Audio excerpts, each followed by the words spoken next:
நான் உங்கள்கிட்ட வந்து மறுபடியும் ஒரு கேள்வி கேட்கிறேன். இல்லை கேளுங்கள். மதம் அகற்றப்படுவதில்லை. இல்லை. ஜாகிர் நாயக் இங்கே பேசுகிறார். எனக்கு அதுல ஒத்துழைப்பு இல்ல. நீங்கள் சொல்லுங்கள். ஜாகிர் நாயக்குடன் எனக்கு எதுவும் இல்லை. நீங்கள் சொல்லிட்டீங்க. நாயக்குடன் எனக்கு எந்த ஒத்துழைப்பு இல்லை. இது ஒரு காமெடி விஷயம் இல்லை. நான் இலியாசி எனது கருத்தை சொல்கிறேன். உங்கள் கருத்துப்படி மதர் தெரேசா இயேசுவிலே நம்பிக்கை வச்சிருந்தார். அவர் கடவுளை இயேசுவில் பார்த்தார். அவர் சொர்க்கத்தில் இருக்கிறாரா இல்லையா என்பதை எனக்கு சொல்லுங்கள். இதற்கு தீர்ப்பு யார் வழங்குவார்கள் பிறப்பில் தெரியும். கிறிஸ்துவ மதம் என்ன சொல்றது? இல்ல ஸ்கிப்பர், நேரம் குறைந்ததால் நான் உங்களிடம் சொன்னேன். ஒரு நாள் வரும், அது உலக முடிவின் நாள். அதன் பிறகு தீர்ப்பு நாள் வரும். அப்போது எல்லாவற்றுக்கும் தீர்ப்பு வழங்கப்படும். யார் மீதம் இருப்பார்கள்? அல்லது குரான் சொல்றதில்லை, நீங்கள் மட்டும் செய்வீர்கள் என்றால் சொர்க்கத்திற்கு போவீர்கள். அது இப்படி சொல்லல. நான் சொல்கிறேன், இந்த தீர்ப்பு இறைவனுடையது. யார் சொர்க்கத்திற்கு போவார்கள், யார் சுவர்க்கத்திற்கு போவார்கள், யார் நரகத்திற்கு போவார்கள் என்பதை இறைவன் தான் தீர்மானிப்பார். நீங்கள் ஒரு விஷயம் கேளுங்கள். இன்னைக்கு நான் உங்களிடம் ஒரு விஷயம் கேட்கிறேன். நான் உங்களிடம் ஒரு கேள்வி கேட்டேன், ராகுல் ஜி. சரி, பாருங்கள், நான் உங்களிடம் கேட்கிறேன். நீங்கள் பகவான் ராமரை பத்தி பேசினீர்கள். சரி, ரொம்ப நல்ல விஷயம். உங்களுக்கு நம்பிக்கை இருக்குது, இருக்கணும் கூட.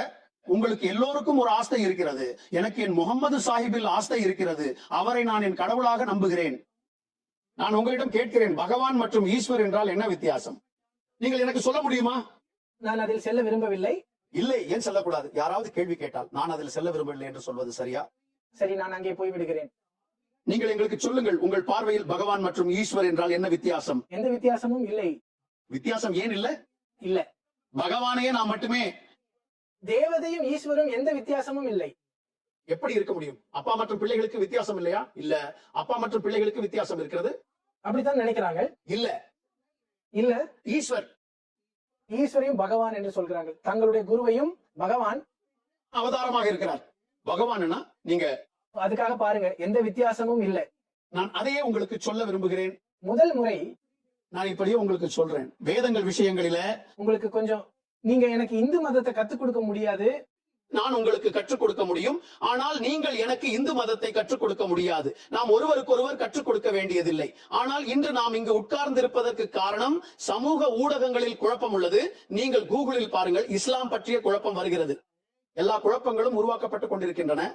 அதற்கான பதிலை நான் சொல்ல வேண்டும். நாம் எவ்வளவு அரசியல் ரீதியாக சரியாக இருக்க முயற்சித்தாலும் அதே அளவு உண்மை. இதை நீங்கள் புரிந்து கொள்ள வேண்டும். நான் உங்களுக்கு சொல்ல வேண்டும், எனக்கு பகவான் மற்றும் ஈஸ்வர் என்ற இரண்டிலும் எந்த வித்தியாசமும் இல்லை என்பதை நான் உங்களுக்கு சொல்ல விரும்புகிறேன். எனது பார்வையையும் கேளுங்கள். நீங்கள் சொன்னீர்கள் நான் நம்பவில்லை என்று. நீங்கள் நம்ப வேண்டியதில்லை.